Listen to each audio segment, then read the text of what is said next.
Biblían segir að hann gerir okkur heim. Það svo þegar þú tekur litla barnið þitt og værið því að þá gerir þú það hreint. Og það það sem Jesús gerði fyrir okkur.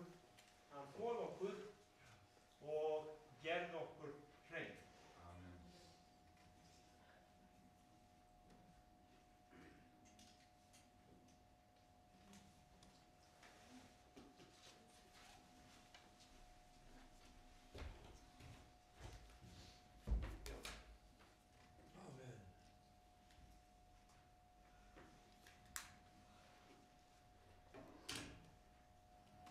Það stendur í Biblíun einhvers staðar að við eigum ekki að líta tilbaka á þeirri leið sem við erum, en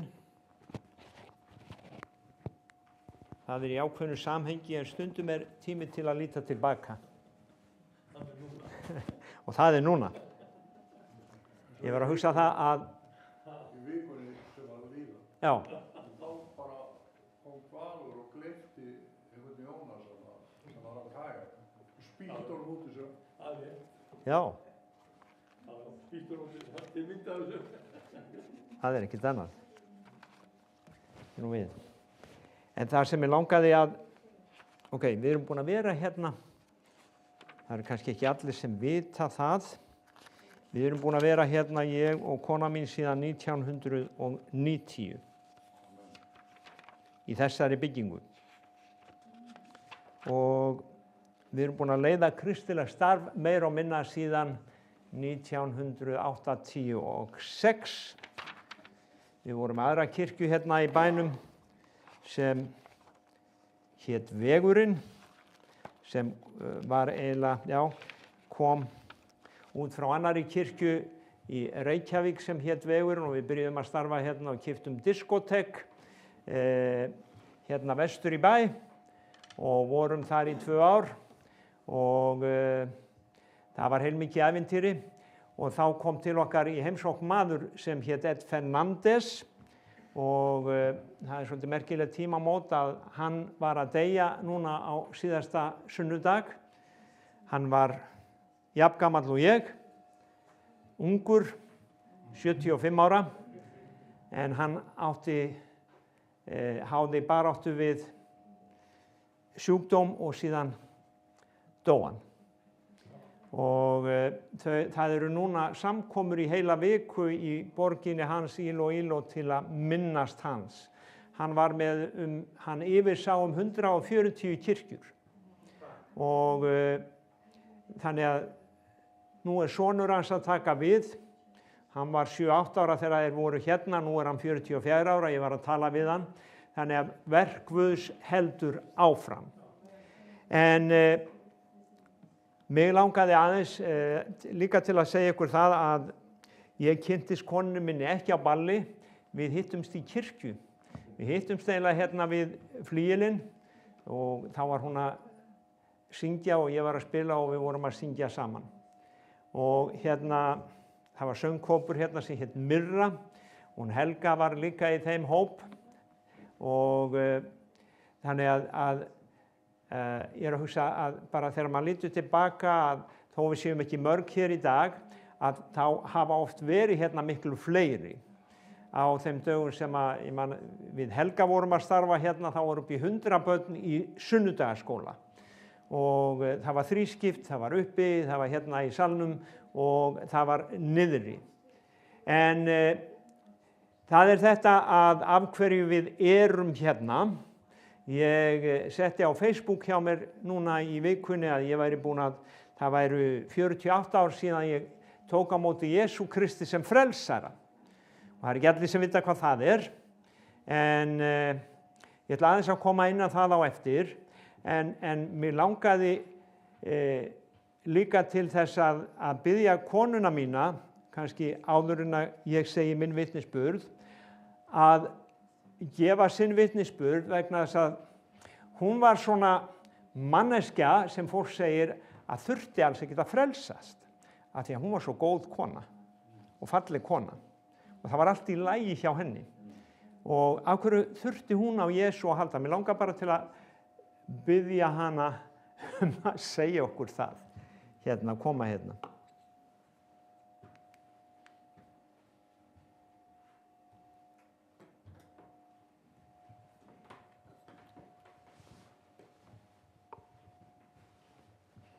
Góðan daginn, elsku fjölskylda.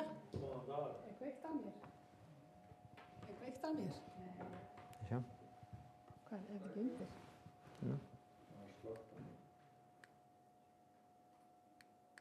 Já, nú kveiktaði. Já, góðan daginn. Þegar að maðurinn minn bað mig að gefa vitnisburði minn hérna í dag, þá sagði ég, nei, það gengur ekki. Það var allir heyrt hann og svo hann bara ekkert sérstakur. Minn vitnisburður.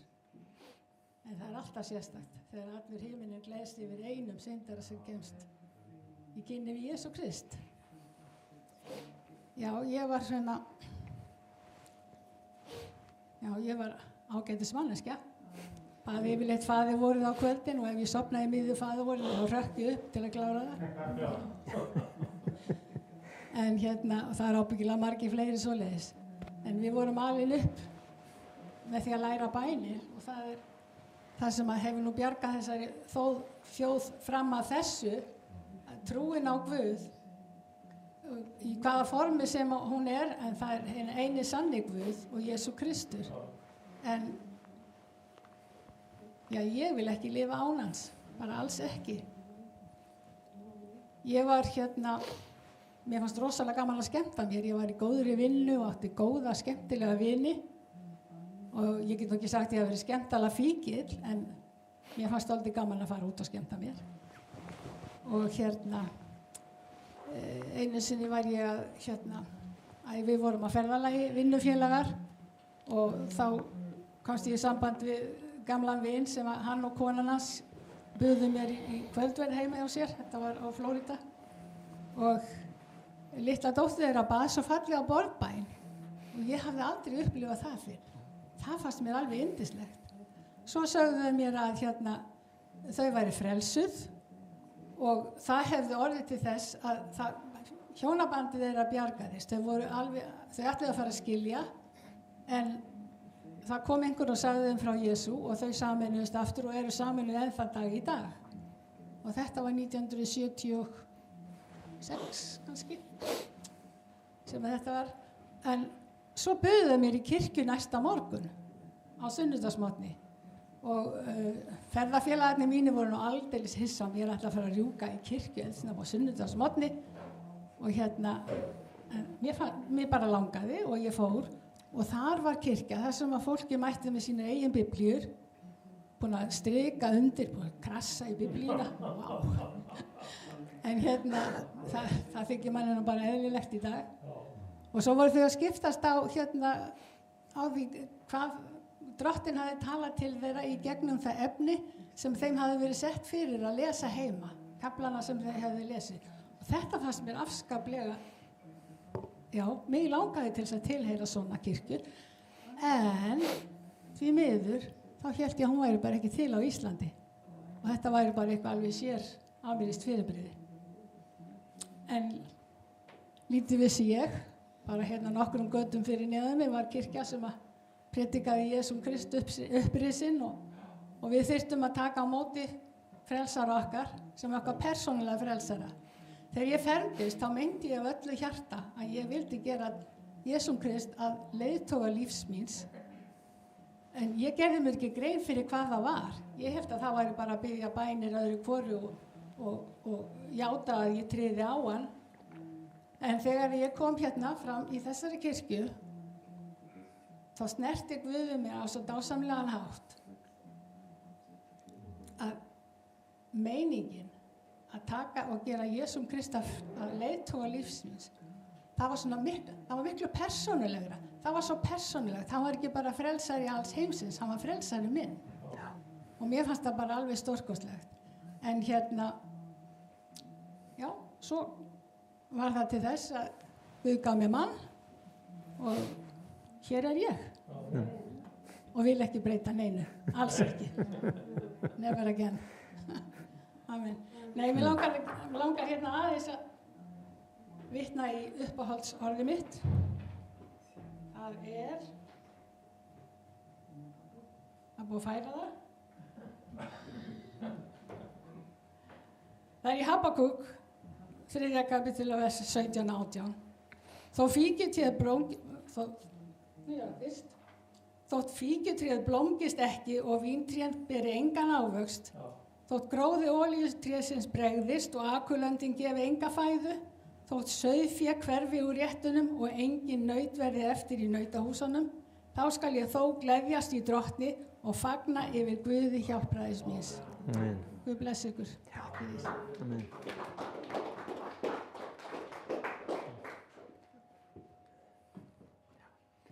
Amen, takk fyrir þetta. Já, það eru hérna nokkrir ritningarstaðir sem ég langar að lesa fyrir okkur. Þeir eru held ég 3 eða 4. 1. Korinthubréf 1. kafli, 9. vers. 1. Korinthubréf 1. kafli og 9. vers segir að trúr er Guð sem yður hefur kallað til samfélags sonar síns Jesú Krist, drottins vors.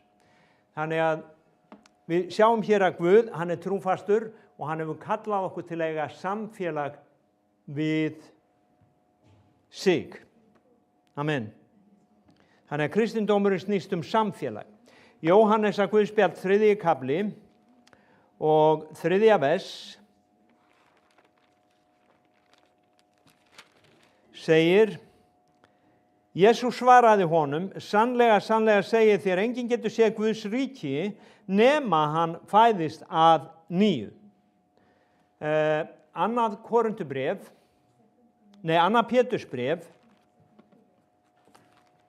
3. kafli,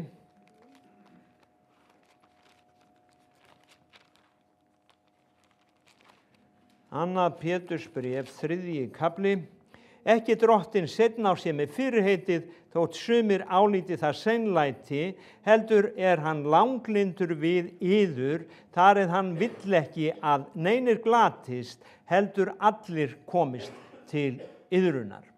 Þannig að kristindómurinn snýst það að við eigum samfélag við Jesú, það byrja hér á jörðinni og síðan munum við eiga samfélag með honum alla daga, allt til enda veraldar. Amen.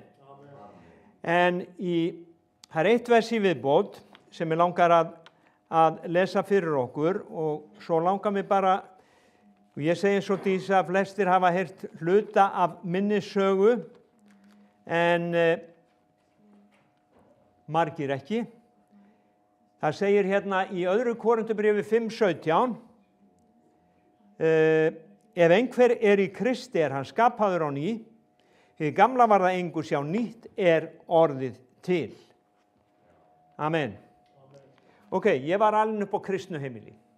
Kirkja sem hét Philadelphia, eitt mestum unglingsárunum mínum, barsárunum þar og við, þegar ég var strákur þá fluttum við mikið. Ég fæddist á Akureyri, það var flutt til Hafnarfjarðar, pabbi fór að vinna á vellinum, síðan flutt í Stykkishólm, þar sem að faðir minn tók við kirkjunni þar og þar vorum við í einhver 5-6 ár. Ég byrjaði skólagönguna mína þar, í Stykkishólmi og ég man að þar var líka sunnudagaskóli, mikið af börnum sem kom í sunnudagaskóla á þeim árum, lítið bæjarfélag og ég man að á þessum árum að þá var haldið sumarmót í Stykkishólmi 1959 sennilega og á þessum mótum þá var fólk var mikið að biðja og ég var bara svona lítið tappi, 8 ára held ég. Nei, ég hef verið að verða 10 ára, það var 59, 10 ára. Og 9 ára sennilega, 10 ára á 10 ári. Þá voru bænastundir og ég man að á einhverju bænastundinni eftir matinn, svona skrítið að hafa bænastund eftir matinn, en það var bænastund þá eftir matina, þá krýpi ég niður, þá krupum við alltaf. Og ég var að biðja þangað til einhver bankaði í öxlinn á mér og sagði, var Guð að blessa þig? það voru konið 2 klukkustundir og ég bara gleymdi mér, ég var að biðja. Það var svo gaman. Sumir gleyma sér í símanum sínum í dag en það eru fáir sem gleyma sér á hnjánum nú til dags. En þetta var þá og jú, ég gleymi mér stundum ennþá á hnjánum eða þegar ég sitt fram fyrir augliti Guðs og það er yndislegt.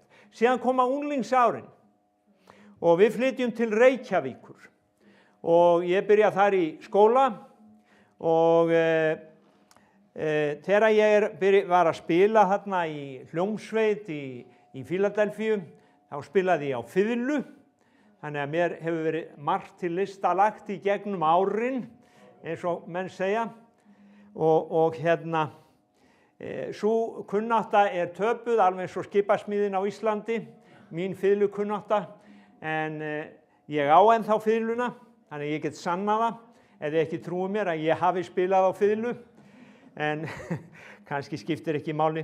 En síðan er það, unglingsárin koma og það var ekki alveg eins spennandi að fara í kirkju. Og ég fór svona að hugsa hvað allir hinir krakkarnir voru að gera. Ég fór að fara á skólaböllin og svo er það bara þannig að þegar ég er orðinn 15 ára, þá fer ég mína leið, hætti að fara í kirkju. Og mér langaði svo að finna hamingjuna. Og þessi hamingja sem ég ætlaði að finna, hún reyndist mér síðan miklu meira sársauki heldur en hamingja. Og svo er það að árin líða að ég er í þessari hamingjuleit í einhver 10-12 ár og ég var sjómaður, var á bæði bátum og togurum og árið 1970, í kringum 71-2, þá flytti ég til Siglufjarðar því að foreldrar mínu voru fluttið þangað. Og er þar á togaranum, eða einum af fleiri togurum á Siglufirði og hafði farið í vélskólann og var orðinn vélstjóri. Og svo er það árið, ég ætla aðeins að setja hérna inn í, ég lendi í mjög stuttu misheppnuðu hjónabandi og sem fór svona frekar illa með mig og eftir það að þá er komið árið 1977 að þá er ég farin að leita svona hugsa er þetta virkilega svona spennandi það sem ég er að gera núna eða er kannski bara betra að ganga með Guði eins og ég gerði sem barn. Og það virðist vera að, ég veit ekki hvort þið trúið því að Guð hann svona höndli eða tali til fólks, en það var greinlegt að Guð hann var að eiga við mig og það vissi það enginn nema ég. Og það leið svona ár og ég var alltaf að hugsa, heyrðu, mér langar bara að gefa Jesú líf mitt, en ég sagði það engum. Og það vissi það enginn nema ég. Og svo er það að einn daginn 1977, 14. febrúar, að þá fer ég og segi við pappa minn, hann var upp á lofti þarna á Aðalgötu 25 á Siglufirði, heyrðu, ég held mig langi til að gefa Jesú líf mitt núna. Ég held að enginn verið meira hissa heldur en hann. Átti alls ekkert von á þessu, vissi ekki hvaðan á sig stóðu veðrið. En þau höfðu verið að biðja fyrir mér og það virðist vera eitthvað sem virkar að biðja fyrir fólki til að fá það til að koma til Guðs. Þannig að við krúpum báðir niður og þetta var ekkert tilfinningalegt. Ég sá ekkert bleikt ský eða neitt svoleiðis. Við krúpum niður. Og ég bað stutta bæn, hann leiddi mig í bæn, stóðum upp og ég það var eiginlega allt eins og það hafði verið, bara grár hversdagslegur, svona myglaður hversdagsleikinn. En svo fer ég að hugsa, nú verð ég að segja fóstbræðrum mínum frá þessu. Og það var svolítið erfitt af því að þeir höfðu svona, kannski ég var eldri en þeir og ég hafði kannski ekki verið beint góð fyrirmynd fyrir þá og núna ætlaði ég að fara að segja þeim að ég gæti verið eitthvað betri fyrirmynd heldur en ég var og að nú væri ég búin að gefa Jesú líf mitt. En ég gerði það og síðan fer ég út á sjó og ég hef sagt ykkur áður að ég reykti mikið á þessum tíma og einhvern veginn fannst mér það ekki passa að reykja fyrst ég var kristinn. Þannig ég segi svona við Guð, Drottinn, nú ætla ég bara að klára þennan pakka, svo hjálpa þú mér. Og ég kláraði pakkan, það voru einhverja 10 sígarettur eftir í honum. Og svo ég komin út á sjó og mig hefur aldrei langað að reykja síðan. Aldrei. Það var bara tekið frá mér, það var bara, fyrir mig var það kraftaverk. Ég veit að það er ekki eins hjá öllum, en fyrir mig gerðist þetta svona. Sumir að berjast við þetta, fyrir mig gerðist þetta svona. Það voru fleiri hluti sem breyttust. Ég fór að segja skipsfélögum mínum frá því að ég væri frelsaður. Og ég man að kokkurinn sagði við mig, við sátum hver á móti öðrum, hann sagði, æ, svona, láttu ekki svona, vertu ekki að þessu bulli, fáðu síkó. Nei, ég er hættur, ég er frelsaður. Og hann var, ertu að meina þetta? Já, ég er að meina þetta. Ég er frelsaður. Þannig að brátt vissi öll skipshöfnin að eitthvað hafði gerst, að sonur trúboðans, hann var orðinn trúboði líka. Þannig að þetta var svona. Nú, svo kemur maður í land og ég man að ég fer í frí og þetta voru mínir svona, fyrsti mánuður á göngunni með Guði. Og eins og ég segja, það eru svo margir sem segja mér að þeir hafi upplifað einhverja að vera á bleiku ský eða eitthvað svona, ég upplifði það ekki. Svo fer ég suður og ég fer í heimsókn til móðursystur minnar og mannsins hennar og hann var faðir hans Benna sem er hérna inni í dag og hann segir mér, Kristinn, ég var að frétta það að þú væri frelsaður. Og ég var svona, þessi fílingur var ekki alveg svona frelsisfílingur þarna og ég segi, ég eiginlega veit það ekki. Hvað segirðu, Kristinn? Svona segir maður ekki. Þú átt að játa það að þú sért frelsaður. Á ég að játa það?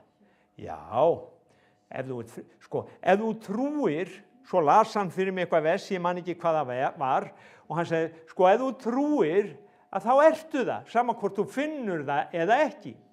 Þannig að þarna kom svona einn naglinn í húsið mitt í viðbót, þannig að þetta voru svona fyrstu skrefin, að þetta var ganga sem ég var byrjaður. En síðan gerist það að ég náttúrulega þurfti að hitta fleiri vini og næsta skref var að hitta vin minn sem við höfum alltaf farið út að skemmta okkur saman. Og hann hringir og þá er ég heima hjá Benna frænda og foreldrum hans og segir, heyrðu, Kitti, klúbburinn í kvöld. Og þið vitið hvernig tilfinning þetta er, Hann veit ekkert og nú, hvað á ég að segja? Og það kom svona hjartsláttur og svo segi ég, heyrðu, nei, veistu það, ég er frelsaður. Og hann segir, nú ertu alveg glataður, þau eru búin að heila þóði núna, það kom að því. Nema hvað, svo hittumst við daginn eftir og hann var sendiferðabílstjóri og ég fór svona í einn túr með honum og hann var eitthvað svona að pumpa mig og ég var með Nýja testamenti með mér og ég las fyrir hann vers úr 1. Korintubréfi og sem var 1. kafla og 18. versið og ég ætla að lesa það fyrir ykkur líka og mér fannst þetta flott vers fyrir hann þá og 1. Korintubréf 1. kafli 18. vers. Það segir því að orð krossins heimska, þeim glatast, en oss sem hólpnu verðum það kraftur Guðs. Og ég fekk nú ekkert svar, nema svo erum við að keyra þarna og ég segi, heyrðu, settu mig af hérna við kirkjuna, hérna Fíladelfíu, það bænastund klukkan 4, ég ætla að fara þangað. Og hann hristi bara hausinn yfir þessum gamla vini sínum, en gerði svo. Og það sem ég langar að segja, að með þessari játningu þá breyttist eitthvað í mínu lífi. Og núna fann ég að fór ég að finna svona, það var eitthvað að gerast í hjarta mínu sem að ég hafði ekki fundið fyrir áður. Það kom svona einhver gleði og friður sem að ég hafði ekki upplifað áður. Og ég fann það núna og var alveg viss að ég væri frelsaður. Og versin sem ég las hérna, þau tala þetta frelsi. Nikodémus þekkti þetta ekki. Hann var menntaður maður, hann var ráðsherra og hann var farisei, en hann vissi ekki hvað það var að endurfæðast. Við höfum marga ráðsmenn í dag og við höfum alþingismenn hérna og sumir þeirra segja að þeir séu kristnir, en vitið það, þeir hafa ekki hugmynd hvað það að endurfæðast. Og þjóðin telur sig vera kristna, en það eru margir sem fara í kirkju allt sitt líf og þeir hafa ekki hugmynd hvað það að endurfæðast eða frelsast. Þeir viti ekki bara hvað það En Biblían segir okkur að ef einhver í samfélagi við Krist, þá hann ný sköpun. Ný sköpun. Þannig í dag, þá ég bara 48 ára. Bara 48 ára. Gamli maðurinn 75 ára, en ég nýji maðurinn bara 48 ára. Þannig að, já, amen. Ef einhver í Kristi, þá hann ný sköpun og þetta kristinn dómurinn. Þetta ekki eitthvað leiðinlegt að fara í kirkju og á sunnudögum. Þetta líf alla daga vikunnar. Ég að tala við Guð, hann að tala við mig, ekki bara á sunnudögum, snemma á mánudagsmorgni. Þá tölum við saman, þá tökum við stöðuna, tökum fund á þetta. Og það alveg stórkostlegt. En þannig að ég upplifði það í mínu lífi að það var komin 180 gráðu við snúningur. Nú var ég að ganga bara í allt aðra átt heldur en ég hafði gengið áður í mínu lífi. Og það sem svo skrítið, vitið það, að mig sem hafði alltaf langað að fara í Glaumbæ, Klubbinn, Röðul, alla þessa staði. Ég þekkti alla þessa staði alveg eins og fingurnar á mér. Og núna, þegar ég var að keyra heim af samkomu á sunnudagskvöldi, þá langaði mig ekki neitt. Og ég fekk bara, þegar ég keyrði framhjá, þá fekk ég bara svona klíu tilfinningu. Þarna langaði mig ekki að vera. Og ég sem hafði, það var ekki neitt Facebook á þessum árum, og þá keypti maður Sannar sögur og Reyfarar. Það ekki allir sem vita hvað það var. Þetta voru svona blöð með sakamálasögum og ástarsögum og svona alls konar sögum sem bara á netinu í dag, en þá var þetta í pappírsformi. Og núna, þá fór ég ekki með neitt svona út á sjóinn, ég fór bara með Nýja testamentið. Og við vorum við höfðum 6 tíma vakt, 6 tíma frívakt. Og vitið hvað ég gerði á frívaktinni?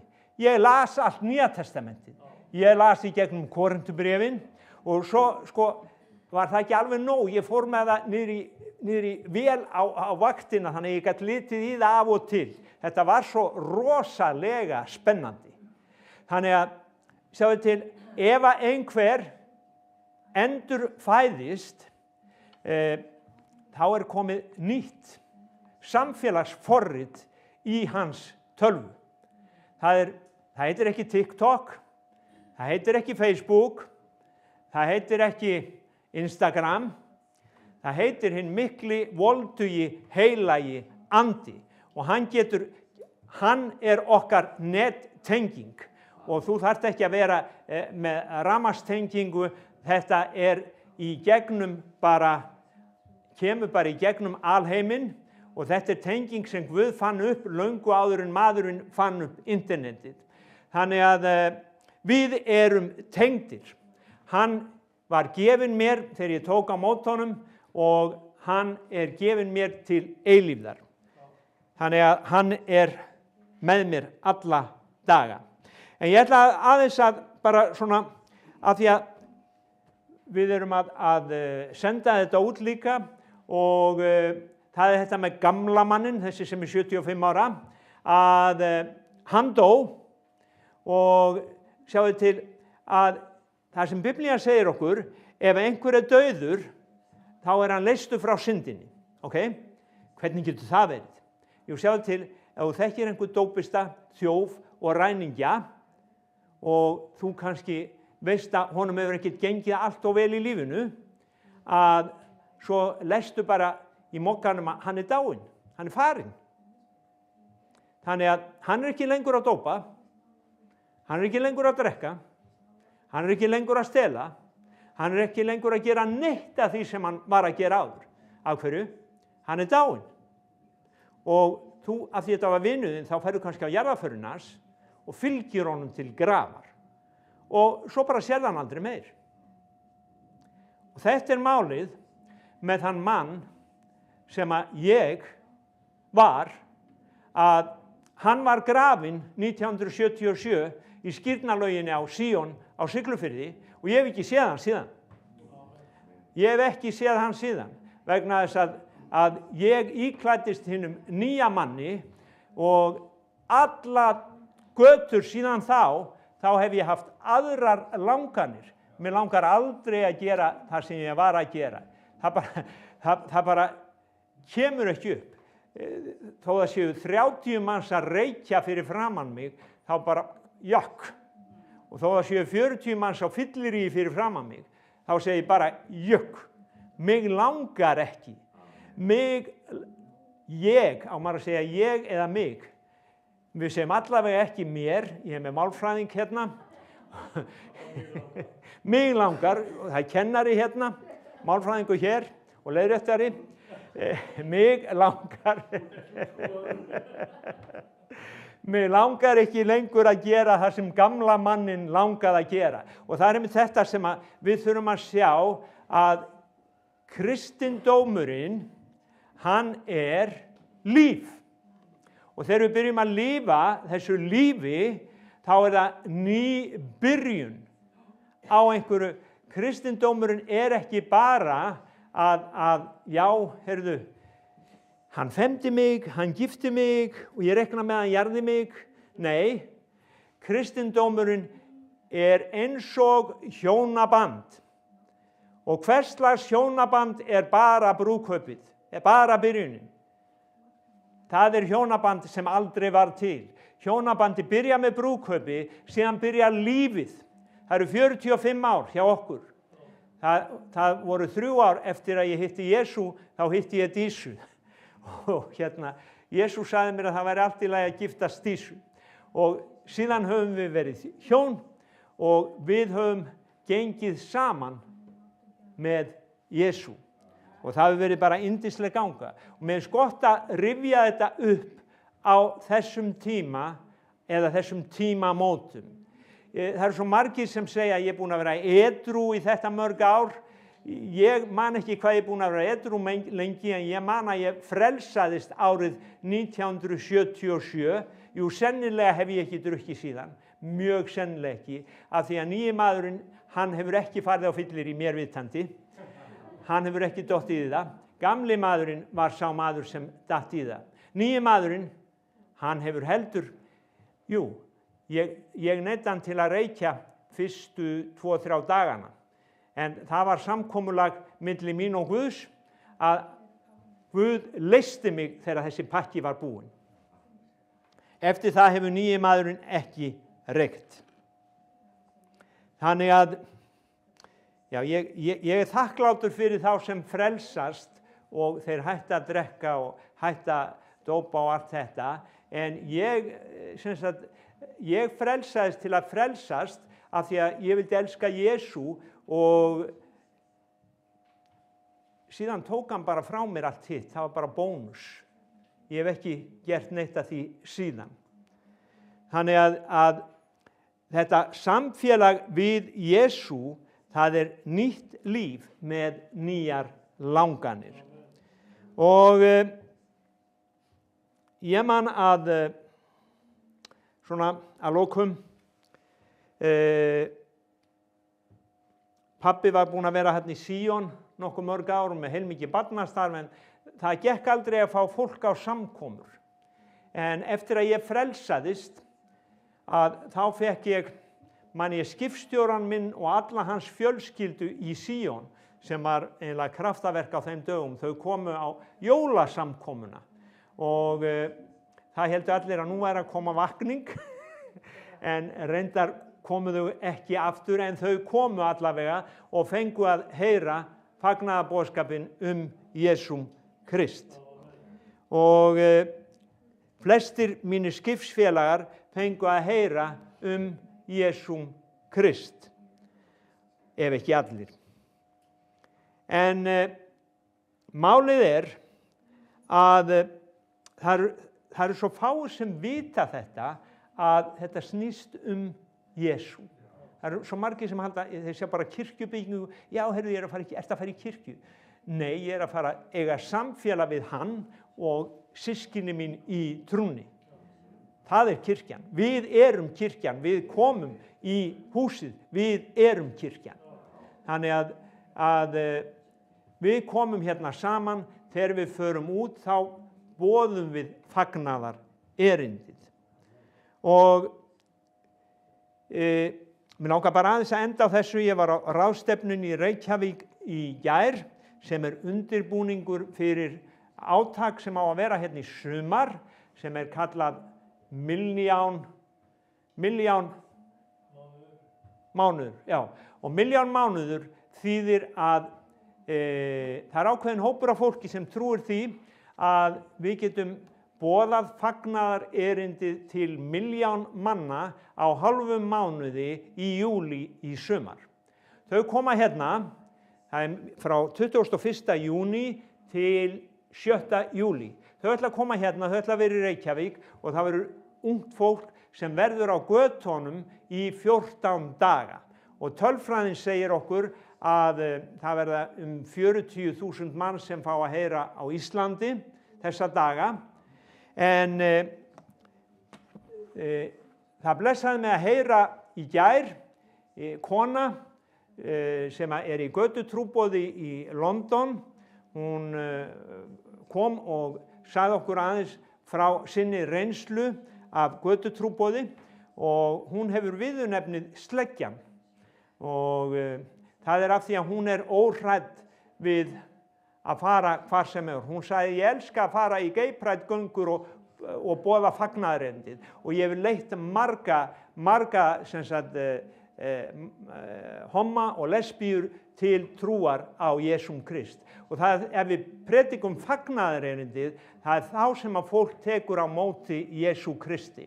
Og hún var að segja okkur að fagnaðarerindið er ekki bara Jesús elskar þig, fagnaðarerindið er að fólk þarf að fá að vita að það er í synd og Jesús Kristur kom og dó fyrir syndið þeirra til þess að það geti átt samfélag við Guð. Hún lagði svo mikla áherslu á að við þyrftum að boða allt fagnaðar erindið. Og þetta svona, já, kveikti í mér þessa tilfinningu að segja öðrum frá. Og mér langaði bara til að minna okkur á og hvetja okkur til þess að segja öðrum frá. Ekki eiga þetta bara fyrir okkur. Við erum með svarið fyrir heiminn í dag. Við erum með friðarboðskapinn. Við vitum að hann er Guð. Fólkið veit það ekki. Það veit einhvers konar kirkju, eitthvað fólk sem er að syngja einhverja sálma.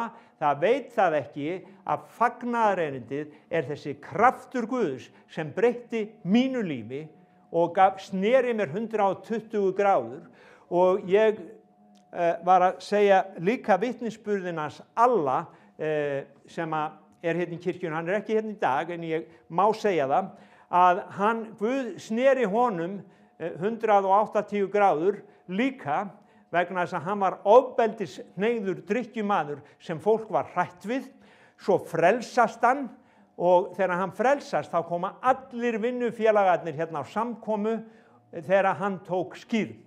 Vegna þess að umbreytingin var svo mikil í hans lífi að fólkið sem var hrætt við hann, það sá núna að hann var orðinn allt annar maður. Og það þetta sem að ritningin var að segja, ef einhver í samfélagi við Krist, þá hann ný sköpun, gamli maðurinn, hann dó. Gamli maðurinn sem var ofbeldishneigður, hann dó, hann var grafinn hérna og skilinn þar eftir og nú það nýji maðurinn sem lifir. Og það líka gaman að segja frá því að Aðalbjörn og Bergþóra og Þormar að þau fóru á alla Grindavík sennilega á árunum 2000 og ég man ekki hvað ár það var fyrir COVID, að Grindavík fekk að heyra fagnaðarboðskapinn Jesúm Krist sérhvert hús og þau fóru oftar en einu sinni, við vorum að ræða þetta hérna síðasta sunnudag, oftar en einu sinni í sum húsin. Þannig að það var bæjarfélag sem fekk að heyra. Við höfum tekið hluta af Keflavík og ég held að sé bara komin tími til að fara að klára dæmið að Keflavík, að öll húsin í Keflavík fái að heyra fagnaðar erindið drottinn Jesúm Krist. Allavega Keflavík þarf á Jesú að halda. Við þurfum ekki á einhverju annari kirkjubyggingu að halda, við þurfum á Jesú, þessum umbreytandi krafti Jesú Krist að halda. Og síðan þurfum við að ganga með honum alla daga, allt til enda veraldar. Amen. Já.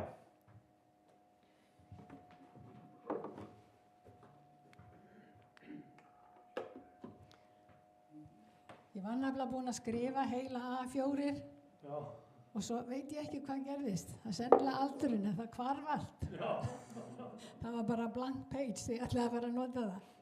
En allavegana, þá langaði mig svo að segja, þegar að vinkona mín sagði móður sinni frá því að ég væri frelsuð og væri farin að sækja samkomur hjá hvítasunumönnum, þá sagði blessuð konan, var hún orðin svona langt leidd. Ég veit ekki alveg hvað hann hafði í huga, en það svo margir sem halda. Þú þurfir að vera eiturlyfja neitandi, ekki leitandi,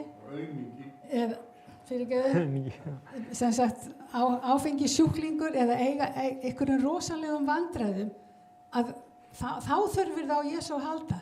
Nei, þegar þú ert frískur og ferskur og kátur og glaður, þá verður þú ennþá glaðari við að gefa Jesú líf þitt. Amen. Já, þannig við ætlum að fara að ljúka þessari útsendingu. Ég ætla að þakka þeim sem hafa verið að horfa, en mér langar að bara biðja stutta bæn, hafur aldrei tekið á móti Jesú Kristi sem frelsara, að þá getur þú beðið þessa bæn með mér núna. Vegna þess að Jesús sá sem stendur við dyrnar og knýr á, hurðarhúninn, hann að innan verðu.